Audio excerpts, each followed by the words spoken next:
सदाशिवसमारम्भां शङ्कराचार्यमध्यमाम् अस्मदाचार्यपर्यन्तां वन्दे गुरुपरम्परां वन्दे गुरुपरम्पराम्। तत्वबोध आदि शंकराचार्यजी रचित तत्वबोध ग्रंथનું આપણે અધ્યયન કરી રહ્યા છીએ। એમાં અત્યાર સુધી જે વિચારણા આપણે જોઈ, તત્વબોધ એ શબ્દને સમજવાનો આપણે પ્રયત્ન કરતા હતા। તત્વ એટલે શું? તત્વ ત્વમ, જે આમ કહીએ ત્વમ જે શબ્દ થાય છે તો ત્વમ એટલે તે પણું। જે રીતે ઘરેણાં હોય, સુવર્ણના અનેક ઘરેણાં હોય, એ ઘરેણામાં બંગડી હોય, હાર હોય, વીંટી હોય, આ બધા ઘરેણામાં એનું સારરૂપ તત્વ શું છે તો કે સુવર્ણ, અને એટલે એનું સુવર્ણત્વ કહેવાય। બધામાં જો સર્વસામાન્ય હોય તો એ સુવર્ણત્વ છે। બધા ઘરેણામાં જેવી રીતે સુવર્ણત્વ જ છે, એવી રીતે ઈંટ, ઘડો, નળિયા એ બધામાં માટીપણું, જેને સંસ્કૃતમાં કહેવાય મૃદત્વ, માટીપણું જે છે એ બધામાં સામાન્ય છે। એવી રીતે અહીંયા ત્વમ જે છે ને એ એના પણું અથવા એનું યાથાત્મ્ય સ્વરૂપ શું છે એ અહીંયા જણાવે છે। તત્વમ તેનું યાથાત્મ્ય સ્વરૂપ, યથાર્થ સ્વરૂપ અને એનો બોધ અર્થાત કે એનું જ્ઞાન કરાવે છે। તો આપણે વિચાર કરતા હતા કે તત્વ એટલે શું, તો કે કોણ? તત્ એટલે સર્વનામ છે, તો કે તત્ એટલે જો કોઈ વિશેષ કહ્યું હોય ને, તો કે મીઠાઈનું તે પણું શું છે, તો કે મીઠાઈનું તે પણું મીઠાશ છે। પણ કંઈક આગળ જો શબ્દ લગાવ્યો, જે રીતે ઘરેણાનું તો કે સુવર્ણત્વ, ઈંટ વગેરેનું તો કે મૃદત્વ, કંઈક વિશેષણ લાગી ગયું ને તો એ મર્યાદિત થઈ જાય છે। પણ અહીંયા એવું કંઈ કહ્યું નથી। તત્, તત્ એટલે શું લેવાનું તો કે તે એટલે બધું જ, તત્ સર્વનામ છે એટલે જીવ, જગત, ઈશ્વર આ બધાનું જે સારભૂત તત્વ છે એને જ અહીંયા તત્વમ કહેવામાં આવે છે। અને તત્વનો બોધ, બોધ અર્થાત કે જ્ઞાન, તો કે તત્વનું જ્ઞાન શા માટે પ્રાપ્ત કરવાનું, એનું ફળ શું? માત્ર જ્ઞાન પ્રાપ્ત કરીને જાણવાથી શું થાય? કંઈક કર્મ કરવું પડે, કંઈક કરીએ તો કંઈક ફળ મળે, એવી જે મનમાં માન્યતા રહેલી છે એને અહીંયા આપણે દૂર કરવાનો પ્રયત્ન, કંઈક કરીએ તો જ મળે એવું કંઈ જરૂરી નથી, જ્ઞાનથી પણ એનું ફળ પ્રાપ્ત થતું હોય છે। અને એના માટે આપણે એક સુભાષિત જોવાનો પ્રયત્ન કરતા હતા, જે સુખમ મે સર્વદા ભૂયાદ દુઃખમ મા ભૂત કદાચન ઇતિચ્છે સર્વથા માન્યે તે જ્ઞાનાદ એવ સિદ્ધ્યત। ખૂબ અગત્યનો શબ્દ છે, જ્ઞાનાદ એવ, બીજી કોઈ રીતે નહીં, બીજી કોઈ રીતે પણ જો આ પ્રાપ્ત થઈ શકે એમ હોય ને તો એના માટે પ્રયત્ન કરી લેવાનો। બીજી કોઈ રીતે સંભવ નથી એવું શાસ્ત્રને ખબર છે, અને આ જ જ્ઞાનનું ફળ છે। તે જ્ઞાનાદ એવ, પણ કયું જ્ઞાન, જ્ઞાનથી કયું ફળ મળે છે? તો અહીંયા જે પ્રથમ પંક્તિમાં આપણે જોયું, મને નિત્ય સુખ પ્રાપ્ત થાય અને ક્યારેય દુઃખ ન થાય। અને એને આપણે એક જ વાક્યમાં કહેવું હોય તો એવું કહી શકાય કે દુઃખ રહિત નિત્ય સુખની પ્રાપ્તિ માત્ર જ્ઞાનથી જ થાય છે। અને ઇતિચ્છે સર્વથા માન્ય, બધાને આ જ ઈચ્છા રહેલી છે। ભલે ઇમિડિયેટ એવું લાગે કે આ ધન પ્રાપ્ત કરવું છે, સત્તા પ્રાપ્ત કરવી છે, વિદ્યા પ્રાપ્ત કરવી છે, જગતમાં કંઈ પણ પ્રાપ્ત કરવું છે, પણ એના મૂળમાં તો આ જ ઈચ્છા રહેલી છે કે કોઈ પ્રકારે દુઃખથી છૂટવું છે અને ફરી દુઃખ ન આવે એવી ઈચ્છા છે, અને સુખ પ્રાપ્ત કરવું છે, અને એવું સુખ પ્રાપ્ત કરવું છે કે જે ક્યારેય જાય નહીં। એટલે દુઃખ રહિત નિત્ય સુખની પ્રાપ્તિની જે સર્વસામાન્ય ઈચ્છા છે એ જ્ઞાનથી જ સિદ્ધ થઈ શકે તેમ છે, અને એ જ્ઞાનનું વિશેષ ફળ છે। અને આ તે જ્ઞાનાદ એવ કહ્યું ને, એ જ અહીંયા તત્વનું જે જ્ઞાન આપે છે, તત્વબોધ, એ આત્મતત્વના કે બ્રહ્મતત્વના જ્ઞાનથી જ આની પ્રાપ્તિ થઈ શકે એમ છે, બીજી કોઈ રીતે એ થઈ શકે તેમ નથી। આટલું આપણે જોયું હતું। આ વિચારણા કરી, હવે એ વિચારણાને આપણે શાસ્ત્ર સંમતિથી જોવાનો પ્રયત્ન કરવાનો છે। આપણે વિચારણા કરી, ગયા વર્ગમાં આપણે આની વિસ્તારપૂર્વક વિચારણા જોઈ ગયા છીએ, પણ હવે શાસ્ત્રમાં કંઈ પ્રમાણ છે કે આપણે આપણી બુદ્ધિથી વિચારીને નિર્ણય કરી લઈએ છીએ? શાસ્ત્રનું પ્રમાણ હોવું જોઈએ। શાસ્ત્ર પ્રમાણ વગર આપણે કોઈ વાત સ્વીકારતા નથી। શાસ્ત્ર જ આપણા માટે પ્રમાણ છે। તો શાસ્ત્રમાં ક્યાં કહ્યું છે એવું કે જ્ઞાનનું આવું વિશેષ ફળ હોય છે, જ્ઞાનનું ફળ મળે, કંઈક કરીએ તો જ ફળ મળે એવો આપણો વ્યવહારિક અનુભવ છે, પણ જ્ઞાનથી જાણવાથી પણ ફળ પ્રાપ્ત થઈ શકે તેમ છે। મહાભારતના શાંતિ પર્વમાં 207-17માં 207નો અધ્યાય અને 17માં એક સરસ વાત જણાવે છે. આપણે એને જોવાનો પ્રયત્ન કરીએ. ખૂબ સરસ શ્લોક છે અને એ જ વસ્તુ શંકરાચાર્યજીએ ભગવદ્ ગીતાના 13મા અધ્યાયના બીજા શ્લોકના ભાષ્યમાં જણાવી છે. ક્ષેત્ર અને ક્ષેત્રજ્ઞોનું જ્યાં જ્ઞાન પ્રદાન કરવામાં આવે છે ત્યાં શંકરાચાર્યજી આ શ્લોકનો ઉલ્લેખ કરેલો છે. સલ્પાન કુશાગ્રાણી તથોદપાનમ જ્ઞાત્વા મનુષ્યા પરિવર્જયંતી અજ્ઞાનતસ્તત્ર પતંતિ કેચિદ જ્ઞાને ફલમ પશ્ય તથા વિશિષ્ટમ. ખૂબ સરસ આ શ્લોક છે. જ્ઞાને ફલમ તસ્ય, એનું જે જ્ઞાન છે ને, જ્ઞાને ફલમ પશ્ય તથા વિશિષ્ટમ, વિશેષ ફળ જ્ઞાનનું જોવામાં આવે છે. ક્યાં જોવામાં આવે છે એના દ્રષ્ટાંત આપે છે. સલ્પાન કુશાગ્રાણી, સલ્પ બહુ વચન છે એટલે સલ્પાન, જ્યાં સલ્પ હોય, બહુ બધા સાપ હોય, કોઈક એવા જંગલમાંથી કે એવા પ્રદેશમાંથી પસાર થવાનું હોય, અજાણ્યો પ્રદેશ હોય, એક ગામથી બીજે ગામ પહેલાંના જમાનામાં ચાલીને જતા હતા, જો એવા કોઈક સ્થાનેથી પસાર થવાનું હોય કે જ્યાં અનેક ઝેરી જીવજંતુઓ હોય. બીજું કહે છે કુશાગ્રાણી. કુશ એટલે એકદમ અણીવાળું જે ઘાસ હોય છે જેને કુશ કહેવામાં આવે. જો વાગે ને તો લીટો પડી જાય, કાપો પડી જાય, લોહી નીકળે, એવું અગ્રભાગ એનો હોય છે. એટલે કુશનો અગ્રભાગ જેટલો તીક્ષ્ણ હોય છે ને એવું અહીંયા કહે છે, કુશનો અગ્રભાગ જેવો. એટલે એનો કાંટા માટે આ શબ્દ વપરાય છે. જે અણીદાર કાંટા હોય ને, બાવરના કાંટા કે બીજા કોઈ પણ એવા કાંટા હોય જેનો અગ્રભાગ આપણને ઈજા પહોંચાડી શકે, એના માટે કુશાગ્ર શબ્દ વપરાય છે. એટલે કુશાગ્રાની જ્યાં ખૂબ કાંટા હોય. તથોદપાનમ તથા ઉદપાનમ, જ્યાંથી આપણે પાણીનું પાન કરી શકીએ, જે અર્થાત કે કૂવો કે તળાવ જેમાં પાણીનો સંગ્રહ થાય છે ને, એ પાણીનો આપણે ઉપયોગ કરી શકીએ, અને ઉદપાનમ શબ્દ તરીકે કહેવાય છે. તો તથા ઉદપાનમ, આવું જ્યાં હોય અને એવા રસ્તેથી જો પસાર થવાનું હોય તો શું થાય? તો કે જ્ઞાત્વા મનુષ્યા પરિવર્જયંતી. ધારો કે ખબર હોય, આપણને ખબર હોય કે આ રસ્તે જઈએ છીએ ત્યાં ખૂબ સાપ અને ઝેરી જીવજંતુઓ છે, તો આપણે સાચવીને ચાલીશું, જોતા રહીશું ક્યાંકથી સાપ નથી નીકળતો ને ક્યાંક કોઈ જીવજંતુ નથી ને, સાચવીને જઈશું, અથવા થોડો રસ્તો આપણે સેફ રસ્તેથી જવાનો પ્રયત્ન કરીશું. ખબર હોય કે અહીંયા આગળ કાંટા છે, ઝાડી ઝાંખરા છે, લોહી લુહાણ થઈ જવા એવું છે, તો આપણે એને બચાવી અને થોડા બીજે રસ્તેથી જવાનો પ્રયત્ન કરીશું. પણ ખબર નહીં હોય તો ઝાડીમાં ઘૂસી જઈશું. એવી જ રીતે આ કૂવો, આવા જંગલમાં અવાવરું કૂવા હોય કે તળાવ હોય, ઉપર કેટલી લીલ બાજી ગઈ હોય તોય ખબર ના પડે. કૂવાની ઉપર એક ઝાડની ડાળીઓ પડી હોય ને એની ઉપર પાંદડા પડે ને આપણને ખબર જ ના પડે કે કૂવો છે, અને ચાલતા ચાલતા જો અંદર પડી ગયા તો ત્યાં બચાવનારે કોઈ ના હોય, મૃત્યુ સુધીનું દુઃખ આવી શકે છે. પણ જો આ ખબર હોય ને તો આપણે ત્યાંથી બચીને ચાલીએ. જ્ઞાત્વા મનુષ્યા, મનુષ્ય એને જાણીને પરિવર્જયંતી, એનાથી દૂર રહી શકે છે, બચી શકે છે. અજ્ઞાનતઃ, અજ્ઞાનને લીધે, જો ખબર ના હોય તો જતા હોય ને ખબર ના હોય કે અહીંયા કૂવો છે, પણ રસ્તા જેવું, રસ્તા પર પાંદડા એટલા બધા પડેલા હોય જંગલમાં, ત્યાં કોઈ સાફ કરવા ના જતું હોય, વર્ષોથી બધું પડેલું હોય, એટલે રસ્તો હોય એવું જ કૂવાની ઉપર એટલું બધું પડેલું હોય ને તો ખબર જ ના પડે કે કૂવો છે અને અંદર પડી જાય. ખબર ના હોય ઝાણી ઝાંખરા છે અને એ કાંટામાં પડી જવાય, અને ખબર ના હોય તો ઝેરી જીવજંતુ પણ આપણને કરડી જાય.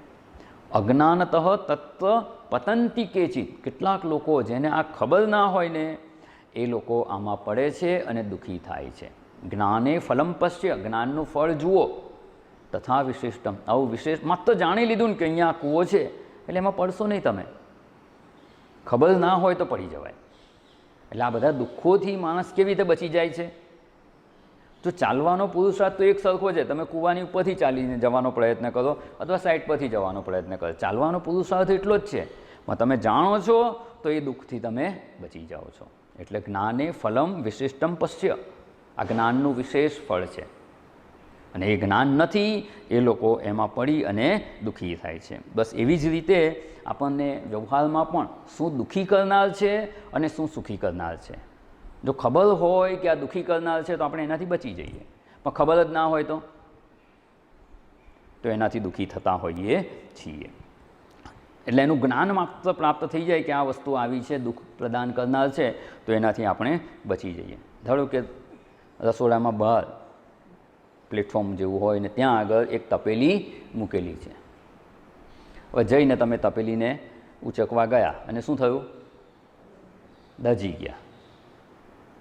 કેવી રીતે દજી ગયા? અજ્ઞાનતઃ, ખબર નહોતી કે મહારાજે હમણાં જ પાણી ઉકાળીને તપેલી મૂકી છે.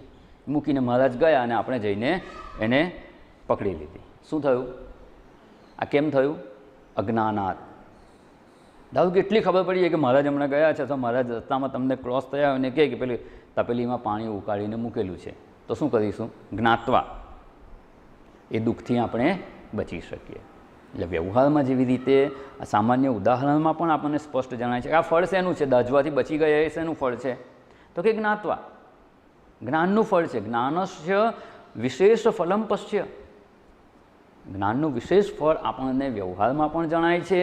અને એવું ને એવું જગતનું સ્વરૂપ જો આપણે ન જાણતા હોઈએ તો જગતમાં દુઃખી થઈએ છીએ. અને જગતનું સ્વરૂપ જાણી જઈએ અને એનાથી ઉપરામ થઈ જગતમાં સુખ બુદ્ધિથી મુક્ત થઈ અને આત્મ સ્વરૂપનું કે બ્રહ્મતત્વનું જ્ઞાન પ્રાપ્ત કરવાનો જો પ્રયત્ન કરીએ તો તે જ્ઞાનાદ એવ દુઃખરહિત નિત્ય સુખની પ્રાપ્તિની ઈચ્છા પૂરી થઈ શકે તેમ છે અને એવા સુખી થઈ શકાય તેમ છે. ખબર ના હોય ને તો ઘણીવાર પેલું આપણે જે એક દ્રષ્ટાંત જોયું હતું ગઈ વખતે કે ખિસ્સામાં જ ઘરની ચાવી હોય, બલ્બ ખરીદી કરવા ગયા, ચાવી મૂકી દીધી ખિસ્સામાં અને બજારમાં ખરીદી કરીને આવ્યા. 2 કલાક સુધી ખરીદી થઈ, 5-10 જગ્યાએ જવાનું હતું, જઈને આવ્યા અને પછી આવીને જોઈએ છે તો ખિસ્સામાં કે પર્સમાં ચાવી દેખાતી નથી. હવે ક્યાંક ભૂલી ગયા એવું લાગે. બજારમાં ફરી આંટો મારવા જઈએ, બધી દુકાને ફરીને આવીએ, ક્યાંક ચાવી મળી છે, ક્યાંક ચાવી મારી રહી ગઈ છે, પૂછીને આવીએ પણ ક્યાંય ચાવી મળતી નથી. તો આ બધી પ્રવૃત્તિ થઈ, 2 કલાક આપણે ટેન્શનમાં રહ્યા, દુઃખી થયા અને પછી ચાવી મળી નહીં અને ઘરે આવીને ઓટલા પર જેવા બેસવા ગયા તો ખબર પડી કે પાછલા ખિસ્સામાં મુકાઈ ગઈ છે ચાવી મળી ગઈ. હવે આ 2 કલાક બજારમાં ફરીથી ગયા, 2 કલાક ટેન્શનમાં રહ્યા, ચાવી ખોવાઈ ગઈ. આ જે દુઃખી થયા, શેને લીધે દુઃખી થયા? ચાવી ખિસ્સામાં છે એ જાણતા નથી. એટલે જ જો જાણી લીધું તો દુઃખથી મુક્ત થઈ ગયા, તરત ચાવી મળી ગઈ. એટલે વ્યવહારમાં એવા કેટલાય દ્રષ્ટાંતો જોવા મળે છે કે જાણતા ન હોઈએ ને તો દુઃખી થવાય. હમણાં એક સરસ વાત સાંભળી હતી. એક ફેમિલી કંઈ પ્રવાસે જતા હતા, આખા ઘરના બધા જ હતા, દાદાએ હતા, એના દીકરાએ હતા અને પૌત્ર પણ હતા. પછી છોકરાઓ એમ થઈ ગયા એટલે છોકરો ગાડી ચલાવતો હતો અને લાંબે જવાનું હતું. હવે રસ્તામાં એક ગામ છૂટી ગયું ને બીજું ગામ આવવાને વાર હતી અને પેટ્રોલ ખલાસ થઈ ગયું. આમ હતું કે રસ્તા પેટ્રોલ પંપ આવશે તો ભરાવી લઈશું પણ પેટ્રોલ પંપ દેખાયો નહીં અને પેટ્રોલ ખલાસ થઈ ગયું. હવે શું કરવાનું? પછી કોઈને પૂછ્યું ગામમાં તો કે 2 કિલોમીટર દૂર છે પેટ્રોલ પંપ, ત્યાં જવું પડે. હવે કોઈ રસ્તો એવો હતો કે બહુ ટ્રાફિકે નહોતો કે બીજી કોઈ વાહનની મદદ મળે કે એમાં બેસીને જઈને પેટ્રોલ લઈ આવાય. થોડીક વાર રાહ જોઈ પછી નક્કી કર્યું કે ચાલો બધા 5-6 જણા છીએ, ધીમે ધીમે ધક્કો મારીને ગાડી લઈ જઈએ. તો ધક્કો મારીને 2 કિલોમીટર સુધી ગાડી લઈ ગયા. ત્યાં જઈને પેટ્રોલ ભરાયું. પછી દાદા હતા ને દાદાએ કીધું કે આપણે પેલું જે અંદર ગાડીની ડિક્કીમાં કેન મૂકી રાખ્યું છે ને એમાં 5 લીટર પેટ્રોલ આપણે કાયમ રાખીએ છીએ, એ પણ ભરાવી લેજે કે ઇમરજન્સીમાં કામ લાગે. તો પેલો છોકરો શું કહે છે જે ચલાવતો હતો, એ તો ઇમરજન્સી માટે રાખેલું છે જ.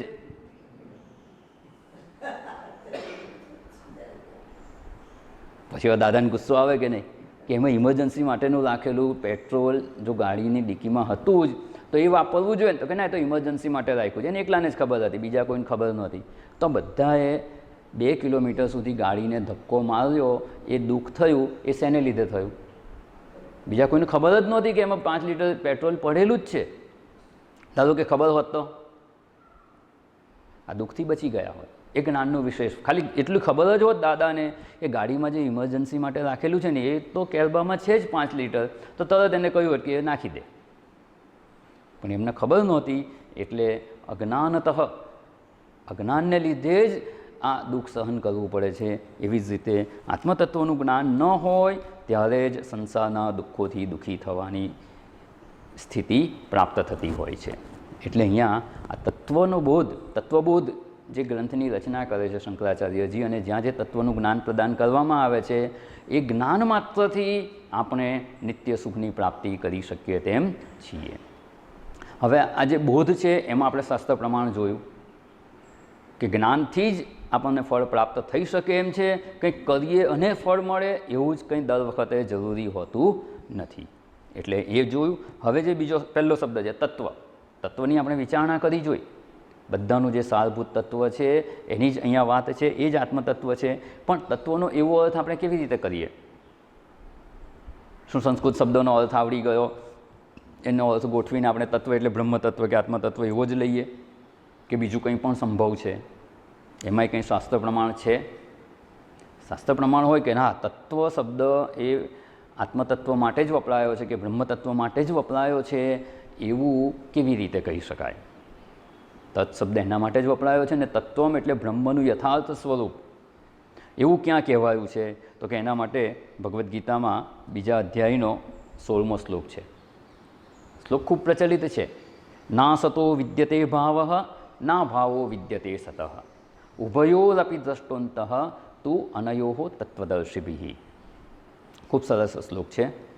અત્યારે એ શ્લોકની બધી વિચારણા નથી કરવાની. આપણે આમાં જે તત્વદર્શી શબ્દ આવે છે ને, તત્વને જાણનારા, તો શંકરાચાર્યજીએ અહીંયા આગળ આ શ્લોકના ભાષ્યમાં તત્વ શબ્દોનો શું અર્થ કરવાનો એ વિચારણા જણાવી છે. એ આપણે જોવાનો પ્રયત્ન કર. અસતઃ ભાવ ન વિદ્યતે, ના ન અસતઃ વિદ્યતે ભાવ.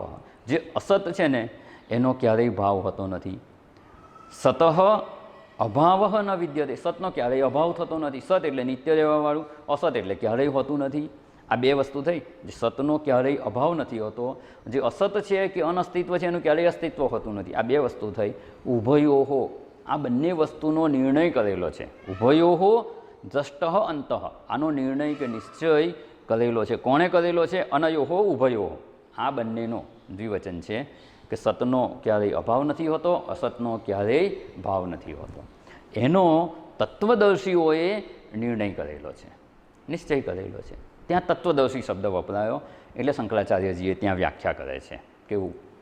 એ તત્વનું દર્શન કરનારા એટલે કોણ? કયા તત્વનું દર્શન કરનારા? તત્વની ત્યાં વ્યાખ્યા કરે છે. અહીંયા જે કહ્યું ને અનયોહો ઉભયોહો, ઉભયોહો એટલે શું? ઘણીવાર સંસ્કૃત ના આવડતું હોય અથવા થોડું ઘણું શીખેલા હોય ને, એ ગુજરાતી સાથે મિક્સ કરીને અર્થ કરી નાખતા હોય છે. ઉભયોહો એટલે ઊભા ઊભા બંને. ઘણા નવા છોકરાઓ હોય, કહીએ ને ઉભયો એટલે ઊભા ઊભા એનો નિર્ણય કરી લીધો. એવું એક પેલું મધુરાષ્ટકમ છે. સંસ્કૃતનું પૂરું જ્ઞાન ના હોય, શબ્દો ના જાણતા હોય, તો મધુરાષ્ટકમ જે કૃષ્ણ ભગવાનની સ્તુતિ છે, એમની મધુરતાનું વર્ણન છે, એમાં ભગવાનનું બધું મધુર છે. અધરમ મધુરમ, વદનમ મધુરમ, નયનમ મધુરમ, હસિતમ મધુરમ, હૃદયમ મધુરમ, ગમનમ મધુરમ, બધું જ મધુર છે. એમની પ્રત્યેક ક્રિયા, શરીરની પ્રત્યેક સ્થિતિ બધું જ મધુર છે. અને પછી કે મધુરાધિપતિ રખિલમ મધુરમ, મધુરતાના અધિપતિ છે. તો એનો નવા પાઠશાળામાં છોકરા ભણવા જતા હોય ને એને આ શીખવાડે, પછી કે અર્થ કરો ચાલો, એટલે લખે ભગવાનનું અધરમ મધુર, હોઠ મધુર છે, એમનું મુખ મધુર છે, એમનું નયન મધુર છે, બધું મધુર છે. મધુરાધિપતે રખિલમ મધુરમ. તો અખિલમમાં પેલો અવગ્રહ આવી જાય ને, એટલે ખિલમ શબ્દ જ વંચાય. એટલે કે ભગવાનના મોઢા પર થયેલા ખીલ પણ મધુર છે. મધુરાધિપતે રખિલમ મધુરમ, બધું મધુર છે તો ખીલ પણ પોતાને થયા હોય ને એટલે એમ તો ભગવાન નહીં થયા, એટલે ભગવાનના ખીલ પણ મધુર છે. એવું અહીંયા ઉભયો હોય એટલે ઊભા ઊભા એવો અર્થ નથી. ઉભયો હોય એટલે બંનેનો. સંસ્કૃતમાં અનયોહો ઉભયોહો અંતઃદ્રષ્ટ, એ જોયો છે એમણે, અંત નિશ્ચય કરેલો છે. કોણે? તો કે તત્વદર્શીઓએ. તો તત્વદર્શીઓમાં અહીંયા તત્વ એ શબ્દને શંકરાચાર્યજી ખૂબ સરસ રીતે અહીંયા સમજાવે છે. તત્ ઇતિ સર્વનામ, એ સર્વનામ છે. તે એટલે શું? કેમેરાનું ટ્રાયપોડ એ હોઈ શકે, ખુરશી હોઈ શકે, કોઈ વ્યક્તિ હોઈ શકે, મકાન, ટેબલ, કબાટ, કંઈ પણ હોઈ શકે, અને સંપૂર્ણ સૃષ્ટિ પણ હોઈ શકે. એટલે તત્ ઇતિ સર્વનામ. તો સર્વરૂપે કોણ છે? તો કે સર્વમ ચ બ્રહ્મ, સર્વરૂપે બ્રહ્મ જ થયેલું છે. એ તસ્માદ આત્મન આકાશ સંભૂત, એમાંથી જ પંચમહાભૂત અને સંપૂર્ણ સૃષ્ટિ ઉત્પન્ન થઈ છે. એટલે તત્ ઇતિ સર્વનામ, સર્વમ ચ બ્રહ્મ. અને સર્વ શું છે? તો કે બ્રહ્મ જ સર્વરૂપે રહેલું છે. તસ્ય નામ તત્, એટલે બ્રહ્મને, તસ્ય બ્રહ્મસ્ય નામ તત્, એ બ્રહ્મનું જ નામ તત્ તરીકે કહેવાય. તત્ કે એટલે એ બ્રહ્મ તત્વ. તત્ સર્વમ ચ બ્રહ્મ તસ્ય નામ તત્. અને એનો ભાવ, એના હોવાપણું જે છે એનો જે ભાવ છે, એની અસ્તિત્વ છે, એને તત્વમ કહેવામાં આવે છે. ત્વમ શબ્દ લાગે છે એટલે એને ભાવવાચક સંજ્ઞા બને છે. એટલે તત્વમ તે પણ બ્રહ્મનું જે સ્વરૂપ છે, તદ્ભાવ તત્વમ. અને એટલે તત્વમનો અર્થ શું? પેલું તત્વમ તસ્ય ભાવ તત્વમ, પછી બરાબર લીટી કરીને કહે કે એટલે શું? તો કે બ્રહ્મણ યાથાત્મ્યમ, બ્રહ્મનું યથાર્થ સ્વરૂપ, એને તત્વ કહેવામાં આવે છે. એટલે તદ્ભાવ તત્વમ અને બ્રહ્મણ યાથાત્મ્યમ એ તત્વમ શબ્દનો અર્થ છે. અને એ તત્વનો બોધ કરાવે છે. આપણે તત્વબોધ શબ્દને પહેલાં સારી રીતે સમજી લઈએ તો એના અધ્યયનમાં આપણને જિજ્ઞાસા ઉત્પન્ન થશે, એમાં આપણને રસ ઉત્પન્ન થશે કે અહીંયા એવું જ્ઞાન પ્રદાન કરવાના છે કે જેનાથી આપણે બધા દુઃખોથી કાયમ માટે મુક્ત થઈ શકીએ અને નિત્ય સુખની પ્રાપ્તિ થાય, એવો બ્રહ્મના યાથાત્મ્યનો બોધ કરાવવામાં આવશે. એટલે અહીંયા અને બીજું આ જ વસ્તુ ભગવદ્ ગીતાના 18મા અધ્યાયમાં પણ ભગવાન જણાવે છે. તત્ શબ્દ કોના માટે છે? તો કે ઓમ તત્સદિતિ નિર્દેશ બ્રહ્મણસ ત્રિવિધ સ્મૃત. બ્રહ્મનો નિર્દેશ 3 પ્રકારે થાય છે. 3 શબ્દ વપરાય છે, ઓમ, તત્ અને સત. ઓમ તત્ સત ઇતિ નિર્દેશ, આ નિર્દેશ કરે છે કોણ? બ્રહ્મણ ત્રિવિધ, 3 પ્રકારે સ્મૃત, એનો નિર્દેશ થયેલો છે. કોણે? તો કે વેદાંતેષુ, વેદાંતેષુ બ્રહ્મવિદ્ભિ નિર્દેશ સ્મૃત. વેદાંતમાં, ઉપનિષદમાં જ્યાં આત્મતત્વનું કે બ્રહ્મતત્વનું જ્ઞાન પ્રદાન કરવામાં આવે છે, ત્યાં બ્રહ્મતત્વનો નિર્દેશ કેવી રીતે કરેલો જોવામાં આવે છે? તો કે 3 પ્રકારે થયેલો જણાય છે. ઓમ, ઓમથી પણ પરમાત્માનો નિર્દેશ થાય છે, તત્થી પણ પરમાત્માનો નિર્દેશ થાય છે, અને સત્તત્વ રૂપે પણ પરમાત્માનો નિર્દેશ થાય છે. એટલે ત્યાં પણ તત્શબ્દ પરમાત્મા માટે છે અને તત્વમ એની ભાવવાચક સંજ્ઞા બને છે. તત્વમ બ્રહ્મણ યાથાત્મ્યમ, બ્રહ્મણ બોધ તત્વબોધ, એવું જ્ઞાન અહીંયા પ્રદાન કરવાનું છે. એટલે અહીંયા અત્યાર સુધીની આપણે જે વિચારણા જોઈ ગયા એને જો સાર રૂપે જોવું હોય તો તત્વમ એટલે બ્રહ્મનું કે આત્મતત્વનો યથાર્થ બોધ, એને તત્વબોધ કહેવામાં આવે છે.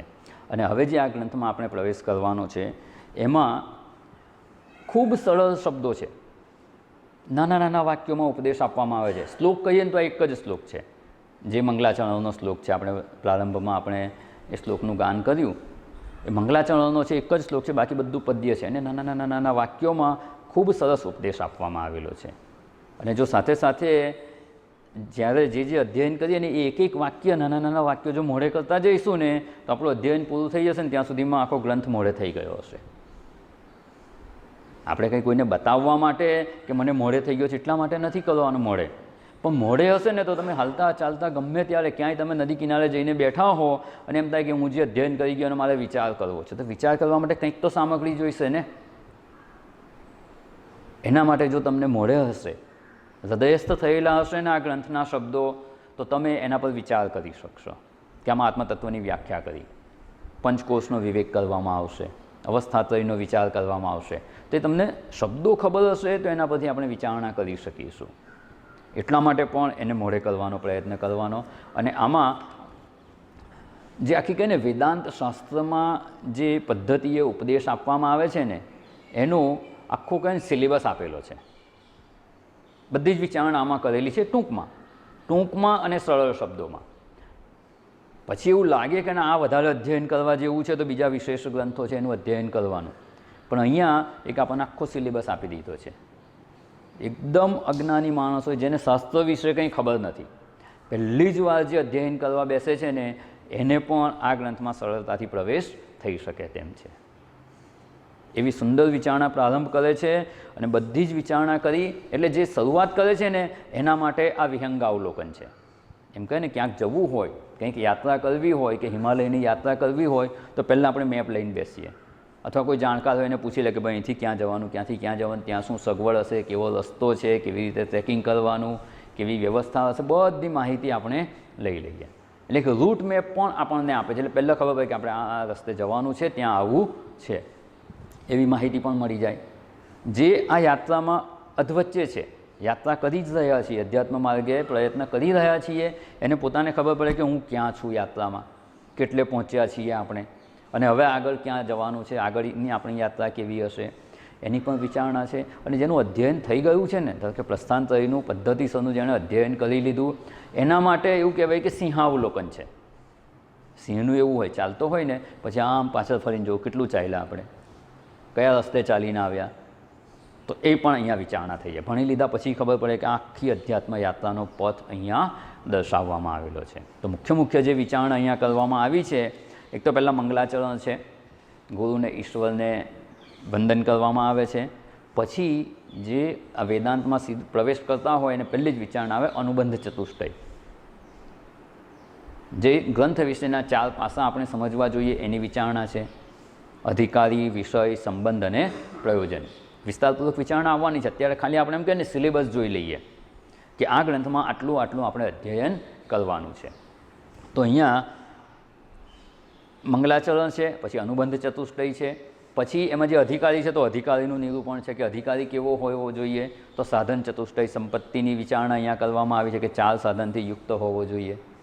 પછી કે આત્મતત્વ કેવું છે, જે તત્વનો વિવેક કરવાનો છે, અહીંયા વિવેક કરી અને જાણવાનું છે. એટલે તત્વનો વિવેક શું છે? તત્વના વિવેકમાં આત્મા અને અનાત્મા બેને જુદા જાણવાના છે. અહીંયા વિવેકની વ્યાખ્યા જુદી જ છે. વ્યવહારમાં જ્યારે વિવેક શબ્દ વાપરીએ ત્યારે વ્યવહારિક અર્થ હોય છે. અહીંયા વિવેકનો અર્થ આપણને શાસ્ત્ર સમજાવે છે કે કેવો વિવેક કરવાનો, આત્મા શું છે અને અનાત્મા શું છે. એવું કહ્યું એટલે કે તો કે આત્મા શું છે, તો કે આત્મા કહો, આત્માના સ્વરૂપનું વર્ણન કરે છે. તો કે જે અનાત્મા છે એ બધું કેવું છે, તો કે આ બધું અનાત્માથી આત્મતત્વ જુદું છે. તો અનાત્મા કેવું છે, તો કે 3 શરીર છે, એટલે શરીરત્રય વિવેક છે, અવસ્થાત્રય વિવેક છે, જાગ્રત, સ્વપ્ન, સુષુપ્તિ, એનાથી આત્મતત્વ જુદું છે. પંચકોષનું વર્ણન કરે છે કે 5 કોષ છે, એનાથી પણ આત્મતત્વ જુદું છે. પછી શરીર, ઇન્દ્રિયો, આ પ્રાણ, આ બધાની ઉત્પત્તિ કેવી રીતે થઈ, પંચીકરણ થયું, એની વિચારણા જણાવે છે. અને આ બધાથી પોતાને જુદા આત્મ સ્વરૂપે જે જાણી લે છે એવા જ્ઞાની પુરુષ એને જીવનમુક્ત કહેવામાં આવે છે. જીવનમુક્તની વાત છે. કર્મોની પણ વિચારણા છે. કર્મો કેટલા પ્રકારના, તો કે પ્રારબ્ધ, સંચિત અને આગામી. અત્યારે ભોગવી રહ્યા છે પ્રારબ્ધ, પૂર્વે કરેલા છે એ જે સમૂહ છે એ સંચિત, હવે જે થવાના છે એ આગામી કર્મો, એની પણ વિચારણા છે. અને આ બધાથી જ્ઞાની મુક્ત છે એવું કહી અને જ્ઞાનીની સ્તુતિ પણ કરવામાં આવે છે. એટલે જીવન મુક્તિ પર્યંતની વાત અનુબંધ ચતુષ્ટયથી લઈ અને જીવન મુક્તિ પર્યંતની વિચારણા આ ગ્રંથમાં કરવામાં આવેલી છે. પણ સંક્ષેપમાં છે, ખૂબ સરળ શબ્દોમાં છે, નાના વાક્યો છે, સહેલાઈથી યાદ રહી જાય એવા છે. અને એ બધી વિચારણા આપણે અહીંયા જોવાનો પ્રયત્ન કરવાનો છે. અને એના દ્વારા વેદાંતમાં આપણો પ્રવેશ કેવી રીતે થાય, અને જો વેદાંતમાં પ્રવેશ થયો હોય તો એમાં પ્રગતિ કેવી રીતે કરી શકાય, અને આપણા જીવન લક્ષ્યને કેવી રીતે પ્રાપ્ત કરી શકાય એની વિચારણા કરવાની છે. એટલે આટલું જોયા બાદ હવે અહીંયા જે મેં કહ્યું ને નાના શબ્દો દ્વારા ઉપદેશ આપવામાં આવેલો છે, એટલે એની સરળ વ્યાખ્યા કરવામાં આવી છે. વિવેક એટલે શું, તો વિવેકની વ્યાખ્યા જણાવવામાં આવે છે. અધિકારી કોણ, તો એની વ્યાખ્યા કરવામાં આવે છે. પંચકોષ, તો 5 કોષ કયા કયા છે એની વ્યાખ્યા કરવામાં આવે છે. એટલે બધા જે વેદાંતમાં વપરાતા જે પારિભાષિક શબ્દો છે ને એની વિચારણા અહીંયા જણાવે છે. એ કોઈપણ વિદ્યા શાખા હોય ને એના પોતાના શબ્દો હોય, એની પોતાની ટર્મિનોલોજી હોય, અને એની ટર્મિનોલોજી એ શાસ્ત્રના સંદર્ભમાં જો સમજવામાં આવે ને તો જ એ વસ્તુ આપણને સમજાય. ધારો કે સેલ શબ્દ છે, કોઈ ઇલેક્ટ્રિકલવાળા હોય તો કે બેટરી હોય એમાં સેલ હોય, એને સેલ કહેતા હોય. વેપાર ધંધાવાળા હોય એને સેલ શબ્દ ખાલી સાંભળે તો શું સમજે, વેચાણવાળું સેલ છે. ઘણી બધી જગ્યાએ જુદા જુદા, જેલમાં રહેતા હોય તોય સેલ હોય, એ સેલમાં પૂરી દીધો. ઘણી જગ્યાએ સેલ છે. કેમેસ્ટ્રીવાળા ભણતા હોય, બાયોલોજીવાળા ભણતા હોય, એને શરીરના એક કોષ એને પણ સેલ કહેતા હોય. ખાલી સેલ શબ્દ એટલું બોલે તો ઘણા બધા અર્થ થઈ જાય. એટલે હવે આપણે જે શબ્દો અહીંયા વપરાવાના છે, વિવેક, વૈરાગ્ય, ષટ્સંપત્તિ, મુમુક્ષુત્વમ, આ બધા શબ્દોનો અર્થ શું કરવાનો એની વ્યાખ્યા અહીંયા સમજાવવામાં આવે છે. અને એ અહીંયા પ્રારંભિક ગ્રંથોમાં જ સમજાવવામાં આવે છે. પછી ભગવદ્ ગીતાને ઉપનિષદ ભણવા બેસીએ ને ત્યારે એની વ્યાખ્યા ના હોય, એ અહીંયા સમજી લેવી પડે. એટલે એ ગ્રંથોમાં પ્રવેશ કરવા માટેની યોગ્યતા પણ આવા પ્રકરણ ગ્રંથના અધ્યયનથી પ્રાપ્ત થતી હોય છે. એલિજિબિલિટી કહીએ ને એ પણ આનાથી જ આવે. આ જો ભણ્યા ના હોઈએ પ્રકરણ ગ્રંથો તો સીધા ઉપનિષદ સમજાતા નથી. ત્યાં તો વિવેક કહીને આગળ વધીએ કે વિવેક હોવો જોઈએ, પણ વિવેક એટલે શું? ખાલી કોઈના ઘરે જઈએ ચા પાણીનો ભાવે ના પૂછે તો વિવેક નથી, એવો વિવેકનો અર્થ નથી. વિજ્ઞાન ભાષા ભણવી હોય, વિજ્ઞાન ભણવું હોય તો આલ્ફા, બીટા, ગેમા એ બધું સમજવું પડે. એમને કોઈ અજાણ્યા માણસને જે વિજ્ઞાનના સ્ટુડન્ટ જ નથી એને કે આલ્ફા વેવ્સ એટલે શું સમજે? કશું સમજાય નહીં. એટલે એની ટર્મિનોલોજી સમજવી પડે. એવી જ રીતે અહીંયા ધારો કે ક્રેડિટ શબ્દ, ઘણા શબ્દો એવા છે કે એની ટર્મિનોલોજી ના સમજો ને ત્યાં સુધી ના સમજાય. જો એકાઉન્ટવાળા માણસ હોય તો ક્રેડિટ એટલે શું? જે પૈસા જમા થયા એને ક્રેડિટ કહેવાય. અને કોઈ સામાજિક રીતે ખૂબ આગળ પડતા હોય, પ્રતિષ્ઠિત વ્યક્તિ હોય, એ કહે કે આપણી તો સમાજમાં બહુ ક્રેડિટ છે એટલે શું બહુ પૈસા છે? એને શું અર્થ સમજવાનો? ખૂબ પ્રતિષ્ઠા છે સમાજમાં, ક્રેડિટ છે, ત્યાં પ્રતિષ્ઠા અર્થમાં વપરાઈ જાય છે શબ્દ. એવી રીતે ઘણા બધા શબ્દો એમાં વપરાતા હોય છે. ધારો કે ઘંટ વાગ્યો, સ્કૂલના વિદ્યાર્થી હોય તો ઘંટ વાગે એનો અર્થ શું? પીરિયડ પૂરો થયો. અને આશ્રમમાં ઘંટ વાગે તો શું સમજવાનું? ચાલુ થયો ક્લાસ. અર્થ બદલાઈ ગયો આખો. અહીંયા ક્લાસ શરૂ થવાનો બેલ વાગે, પૂરો થવાનો બેલ નથી વાગતો. સ્કૂલમાં પૂરો થાય એટલે બેલ વાગે એટલે કે ક્લાસ પૂરો થયો, અર્થ બદલાઈ જાય. એમ કે સીટી વાગી, સીટી વાગી એટલે શું? રસોડામાં હોય તો કુકરની વાગી, અને સિગ્નલ તોડીને જાય તો પોલીસવાળાની વાગી. શબ્દ એ જ છે, અર્થ બદલાઈ જાય છે.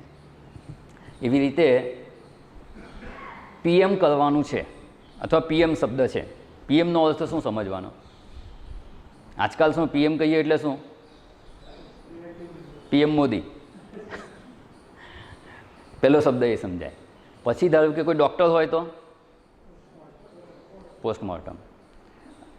આવા ઇલેક્ટ્રિકલ એન્જિનિયર સાહેબ બેઠા છે જીઈબી વાળા, સાહેબ પીએમ કરવાનું એટલે શું? બરોબર સાહેબ, પ્રિવેન્ટિવ મેન્ટેનન્સ કરવાનું. ચોમાસું આવે છે, પીએમ કરવાનું. આખી લાઈન જાય છે, એનું પીએમ છે એટલે શું? પ્રિવેન્ટિવ મેન્ટેનન્સનું શેડ્યુલ બનાવવાનું છે પીએમ શબ્દ. ક્યાં તમે એને વાપરો છો એ પ્રમાણે એનો અર્થ થઈ જાય. એ એની ટર્મિનોલોજી છે. એન્જિનિયરિંગની ટર્મિનોલોજીમાં પીએમનો અર્થ જુદો છે, મેડિકલ સાયન્સમાં એનો અર્થ જુદો છે. એવી રીતે અહીંયા જે શબ્દો આપણે સમજવાના છે, વેદાંતમાં આ શબ્દોનો અર્થ શું છે એ વ્યાખ્યા શંકરાચાર્યજી અહીંયા કરે છે.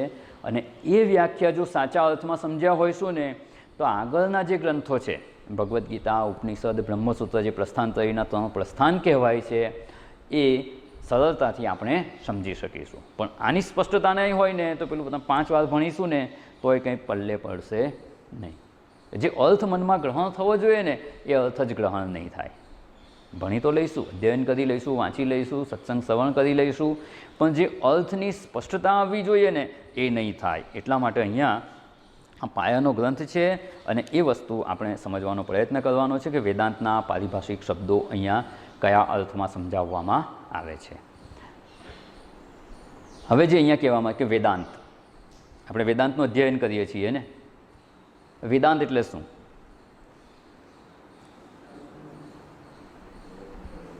વેદાંત સાંભળીએ છીએ, વેદાંતનું અધ્યયન કરીએ છીએ.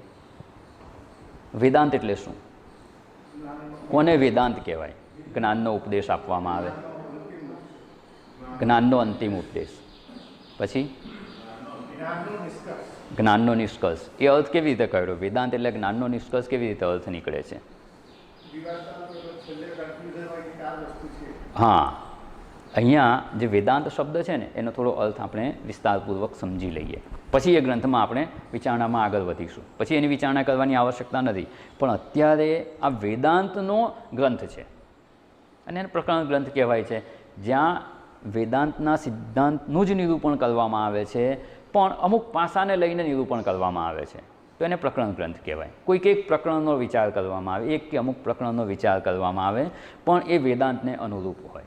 હવે અહીંયા છે આપણે જોયું કે પરિભાષાની વિચારણા કરી છે, પારિભાષિક શબ્દોની વિશેષ રૂપે સમજૂતી આપવામાં આવી છે, એટલે એને પ્રકરણ ગ્રંથ કહેવાય. પણ વેદાંતનો ગ્રંથ છે, એ તો વિજ્ઞાનનો ગ્રંથ હોય, કેમેસ્ટ્રીનો ગ્રંથ હોય, કોઈ પણ વિદ્યાશાખાનો ગ્રંથ હોઈ શકે. આ વેદાંત વિદ્યાનો ગ્રંથ છે. તો વેદાંત એટલે શું એના શબ્દને સમજવાનો પ્રયત્ન કરીએ કે જેથી આપણે જે અધ્યયન કરવાના છીએ ને એ કયો વિષય છે સમજાઈ જશે. શબ્દ કેવી રીતે બને છે? વેદસ્ય અંતઃ વેદાંત. વેદનો અંત એટલે વેદાંત. અને બીજી પણ વ્યાખ્યા છે, વેદસ્ય અંતભાગે સ્થિત વેદાંત.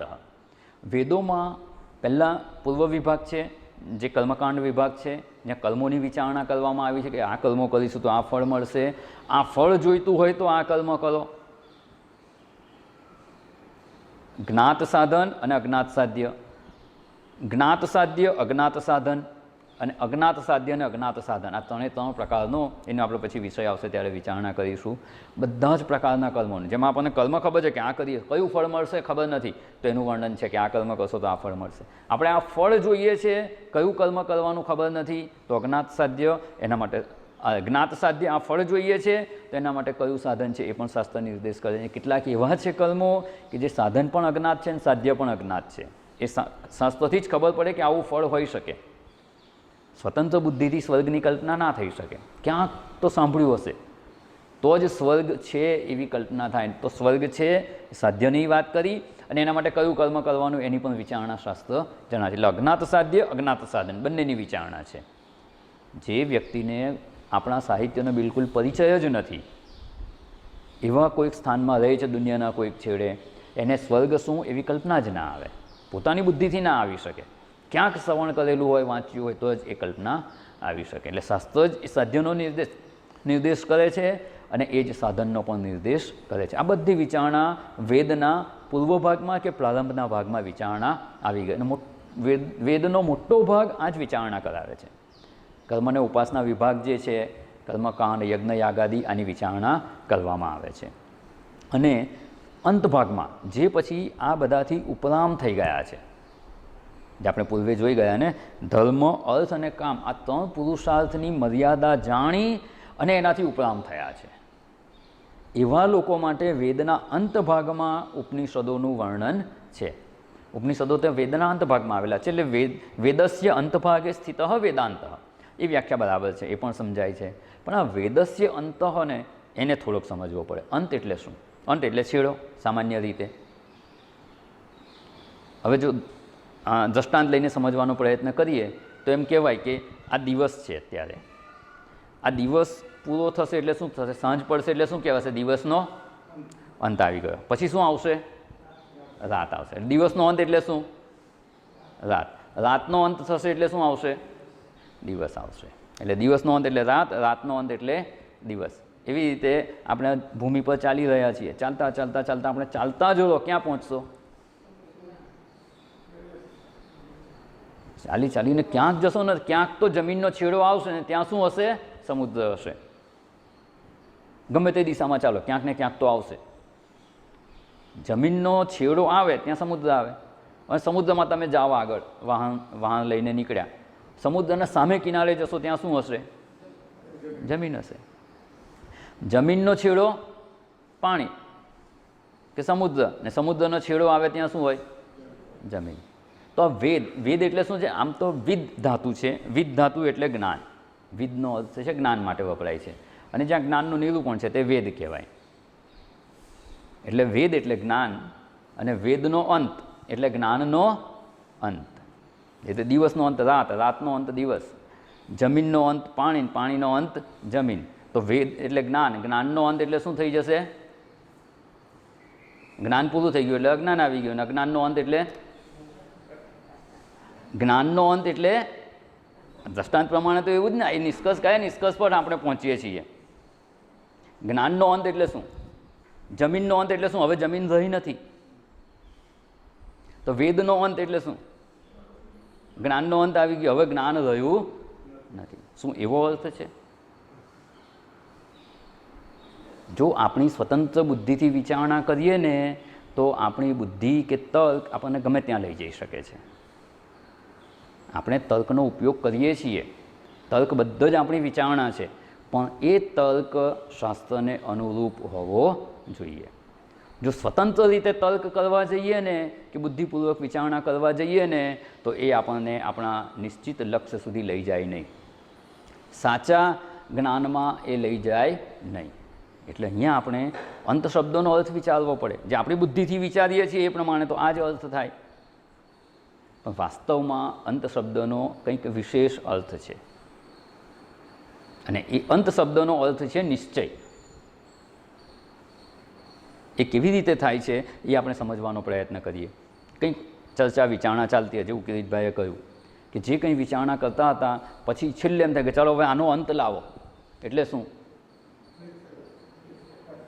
બહુ થયું, 2 કલાકથી જ વિચારણા કરી, બધાના જુદા જુદા ઓપિનિયન છે, પણ કંઈક તો નિશ્ચય પણ આવો, આ ચર્ચાનો અંત લાવો. અંત એટલે નિશ્ચય કે નિર્ણય. ચાલો હવે એનો અંત આવી ગયો કહેતા હોય છે ને, આ રીતે વપરાય છે શબ્દ. તો એનો અંત એટલે એનો નિશ્ચય કે નિર્ણય. પણ એ પણ આપણે શાસ્ત્ર દ્વારા જ સમજવાનો પ્રયત્ન કરવાનો છે. જે બીજા અધ્યાયનો 16મો શ્લોક જોયો ને, જે તત્વદર્શી ભી કહ્યું, એમાં તત્વ શબ્દનો અર્થ જોયો, એ જ શ્લોકમાં અંત શબ્દ પણ છે. ના સતો વિદ્યતે ભાવો ના ભાવો વિદ્યતે સતઃ ઉભયોરપી દ્રષ્ટ અંતઃ અનયો તત્વદર્શીભી. તત્વદર્શીઓ વડે આ બંનેનો, સતનો ક્યારેય અભાવ નથી થતો અને અસતનો ક્યારેય ભાવ નથી હોતો. આ બંને વાતનો અંત એટલે નિશ્ચય એ લોકોએ જોયો છે. દ્રષ્ટ અંતઃ, દ્રષ્ટ એટલે જોયો છે. જોયો છે એટલે આંખથી નથી જોયો, બુદ્ધિપૂર્વક નિશ્ચય કરીને એ અંતને એમણે પ્રાપ્ત કરેલો છે, નિશ્ચય એમણે પ્રાપ્ત કરેલો છે. એટલે દ્રષ્ટનો અર્થ છે ઉપલબ્ધ, એમણે પ્રાપ્ત કરી લીધી છે એ જ્ઞાન. શું જ્ઞાન પ્રાપ્ત કર્યું? તો કે એ નિશ્ચય એમણે પ્રાપ્ત કરે. સત છે એ સત જ છે, અસત છે તે અસત જ છે. અસતનો ક્યારેય ભાવ નથી હોતો અને સતનો ક્યારેય અભાવ થતો નથી. આ નિશ્ચય એમણે શાસ્ત્ર દ્વારા અનુભવ્યો છે, ઉપલબ્ધ કર્યો છે, પ્રાપ્ત કરેલો છે. એટલે દ્રષ્ટ અંતઃ અંતઃ નિર્ણય, આ ભાષ્યના શબ્દો છે. શંકરાચાર્યજી આ શ્લોકના આ શબ્દોની વ્યાખ્યામાં લખે છે, દ્રષ્ટ એટલે ઉપલબ્ધ, અંતઃ નિર્ણય એટલે નિર્ણય કરેલો છે. તો અહીંયા વેદાંત એટલે શું? તો કે વેદ, આટલા વિશાળ વેદો છે, બધા જ પ્રકારનું એમાં વર્ણન છે. મનુષ્ય માત્રની બુદ્ધિ જે કંઈ વિચારી શકે, મન જે કંઈ ઈચ્છા કરી શકે ને, એ બધાનું નિરૂપણ, એ બધાનો ઉપાય, જે કંઈ સમસ્યા છે એનું સમાધાન છે, અને જે કંઈ ઈચ્છા કરે ઈચ્છાપૂર્તિનો ઉપાય વેદમાં જણાવવામાં આવેલો છે. તો આટલું વિશાળ જે જ્ઞાન રાશિ છે, એ વેદનું ખરેખર તાત્પર્ય શું છે? 2 કલાકની વિચારણા થઈ, એનો અંત શું, નિર્ણય શું? તો કે બસ આ કામ કરવાનું છે. એક જ વાક્યમાં થઈ ગયો ને નિર્ણય, અંત તો એક જ વાક્યમાં થઈ જાય. વિચારણા 2 કલાક ચાલી. તો વેદ જ્યારે આટલો બધો ઉપદેશ આપે છે, કર્મકાંડનો ઉપદેશ આપે છે, ઉપાસનાનો ઉપદેશ આપે છે, ભક્તિનો ઉપદેશ છે, યજ્ઞયાગનો ઉપદેશ છે, બધી જ વિચારણા કરી, બધો જ ઉપદેશ આપી દીધો, પણ ખરેખર શું યજ્ઞ કરાવવા એ શાસ્ત્રનું તાત્પર્ય છે? શું નિત્ય નૈમિત્તિક કર્મો કરાવવા એ એનું તાત્પર્ય છે? કર્મોમાં પ્રાયશ્ચિત કર્મો કરવા જોઈએ, જો કંઈક ભૂલ થઈ ગઈ હોય તો, અધર્મનું આચરણ થઈ ગયું હોય તો શું પ્રાયશ્ચિત કર્મો કરાવવા એ વેદનું તાત્પર્ય છે? અમુક યજ્ઞો કરો તો શું યજ્ઞ કરતા રહેવું એ યજ્ઞનું તાત્પર્ય છે? શ્રૌત સ્માર્ત કર્મોનું નિરૂપણ છે તો શું એ વેદનું તાત્પર્ય છે? વેદનું ખરેખર તાત્પર્ય છે શું? જ્યારે એવી જિજ્ઞાસા થાય ને, અને એનો ઉકેલ જ્યાં જણાવે છે ને, એને વેદાંત કહેવામાં આવે છે. કે વાસ્તવમાં શાસ્ત્રને કે વેદને તો આ જ કહેવું છે, પેલું બધું તો એ જ્ઞાન સમજાય, એવી પરિપક્વતા પ્રાપ્ત થાય એના માટે ઉપદેશ છે. એ તાત્પર્ય નથી આ કર્મ કરશે તો આ ફળ મળશે, એ વેદનું તાત્પર્ય નથી. પણ એ કર્મો કરીને અંતઃકરણ શુદ્ધિ થાય, નિષ્કામ કર્મ કરે, પોતાના કર્તવ્ય કર્મોનું આચરણ કરે, અને એ કરતાં કરતાં ચિત્તશુદ્ધિ થાય અને શુદ્ધ ચિત્ત થઈ અને આત્મતત્વનું જ્ઞાન પ્રાપ્ત કરી શકે, એના માટે એ બધી વિચારણા ત્યાં જણાવવામાં આવેલી હોય છે. એટલે અહીંયા વેદનું ખરેખર તાત્પર્ય શું છે એનો નિશ્ચય થવો જોઈએ, અને એ જ્ઞાન જ્યાં જણાવવામાં આવે છે એને વેદાંત કહેવામાં આવે છે. એટલે વેદસ્ય અંતઃ વેદાંતઃ, એટલે વેદસ્ય અંતઃ નિશ્ચય નિર્ણય કે તાત્પર્ય એ વેદાંત છે. આખો વેદ ના ભણો તોય ચાલે, વેદાંત ભણી લો તો તાત્પર્ય તમારું ગ્રહણ થઈ ગયું. એટલે અહીંયા આ વેદનો જે અંત છે, એમાં વેદમાં જે બધી વાતો કરવામાં આવી છે, બધી શેના માટે કહેવામાં આવી છે એની વિચારણા આપણે જોવાની છે. અને એક શ્લોકમાં શંકરાચાર્યજી ખૂબ સરસ જણાવે, આ વેદનું આખું તાત્પર્ય આ એક શ્લોકમાં જણાવી દીધું. ઘણી વાર સાંભળ્યો હશે શ્લોક. શ્લોકાર્ધેન પ્રવક્ષ્યામિ યદુક્તમ ગ્રંથકોટિભિઃ બ્રહ્મ સત્યમ જગત મિથ્યા જીવો બ્રહ્મૈવ નાપલઃ. આ વેદનું તાત્પર્ય શ્લોકાર્ધેન, અર્ધા શ્લોકમાં શંકરાચાર્યજી કહે છે, યદ ઉક્તમ ગ્રંથકોટિભિઃ, કરોડો ગ્રંથોમાં, અનેક ગ્રંથો છે આપણા સાહિત્યમાં, વૈદિક સાહિત્યમાં, એ અનેકો ગ્રંથોમાં, કરોડો ગ્રંથોમાં યદ ઉક્તમ જે કહેવાયું છે એનો સાર શ્લોકાર્ધેન અર્ધેન શ્લોકેન અર્ધા શ્લોક દ્વારા પ્રવક્ષ્યામી, એને હું સ્પષ્ટ રૂપે વક્ષ્યામી, હું એને સ્પષ્ટ રૂપે જણાવું છું. આટલું કહેવા માટે અડધો શ્લોક વપરાઈ ગયો. આ એક શ્લોક છે એટલે અનેક ગ્રંથોનું જે તાત્પર્ય છે એ હું અડધા શ્લોકમાં કહું છું, એવું કહેવામાં અડધો શ્લોક વપરાઈ ગયો. હવે બીજો જે શ્લોકની બીજી પંક્તિ છે, અડધો શ્લોક છે, એમાં આ સમગ્ર વૈદિક સાહિત્યનો જે સાર છે, એનો જે અંત કે નિશ્ચય છે એ અહીંયા જણાવે છે. તો કે બ્રહ્મ સત્યમ, બ્રહ્મ જ સત્ય છે, બીજું કશું જ સત્ય નથી. બ્રહ્મ સત્યમ, જગત મિથ્યા. તો કે જગત જણાય છે એ કેવું છે? જગત જણાય છે, વ્યવહાર કરી રહ્યા છીએ, તો કે એ મિથ્યા છે. મિથ્યા અને અસતમાં ફેર છે. મિથ્યા અર્થાત કે જણાય ખરું, અનુભવાય ખરું, વ્યવહાર યોગ્ય હોય પણ એનું સ્વતંત્ર અસ્તિત્વ હોતું નથી, એ મિથ્યા છે. વ્યવહાર યોગ્ય ચોક્કસ છે પણ સ્વતંત્ર અસ્તિત્વ હોતું નથી. એટલે બ્રહ્મ સત્ય છે. જો જગત જણાય છે તો જગત મિથ્યા છે. તો જીવ જણાય છે એ શું છે? જગત જણાયું. હવે જીવ જણાય છે તે શું છે? તો જીવ બ્રહ્મ એવ, જે જીવ છે ને એ બ્રહ્મ જ છે, બ્રહ્મથી ભિન્ન કંઈ હોઈ શકે જ નહીં. જીવ બ્રહ્મ એવ ન અપર, એનાથી ભિન્ન નથી. પોઝિટિવ નેગેટિવ બંને રીતે જણાવી દીધું. જીવ બ્રહ્મ એવ, જીવ બ્રહ્મ જ છે, ન અપર, એનાથી ભિન્ન છે જ નહીં. જીવ આપણે સ્વરૂપથી તો બ્રહ્મ જ છીએ, આત્મ સ્વરૂપ જ છીએ. જો એનાથી બીજું કંઈ જણાતું હોય ને તો એ આપણી બુદ્ધિની ખામી છે, આપણી સમજની ખામી છે. એના માટે આપણી સમજને સુધારવાની અને આપણે બ્રહ્મ જ છીએ એ જ્ઞાનમાં સ્થિત થવાનું. ભલે ના જણાતું હોય કે હું બ્રહ્મ છું એવું ના અનુભવાતું હોય ને, એનાથી કંઈ આપણે બ્રહ્મ મટી જતા નથી. આપણે સ્વરૂપથી બ્રહ્મ જ છીએ. જીવ બ્રહ્મ એવ. ન સમજાતું હોય તો સમજવાનો પ્રયત્ન કરવાનો. નથી સમજાતું એટલે નથી એવા નિષ્કર્ષ પર નહીં પહોંચવાનું. નથી સમજાતું તો સમજવાનો પ્રયત્ન કરવાનો. ન અપર એટલે બંને રીતે લેવાય. જીવ બ્રહ્મ એવ, જીવ ન અપર, જીવ એનાથી ભિન્ન નથી. અથવા જીવ બ્રહ્મ, જીવ બ્રહ્મ જ છે. ત્રણ વસ્તુ થઈ ગઈ. બ્રહ્મ સત્યમ, જગત મિથ્યા, જીવ બ્રહ્મ એવ ન અપર, બીજું કંઈ છે જ નહીં.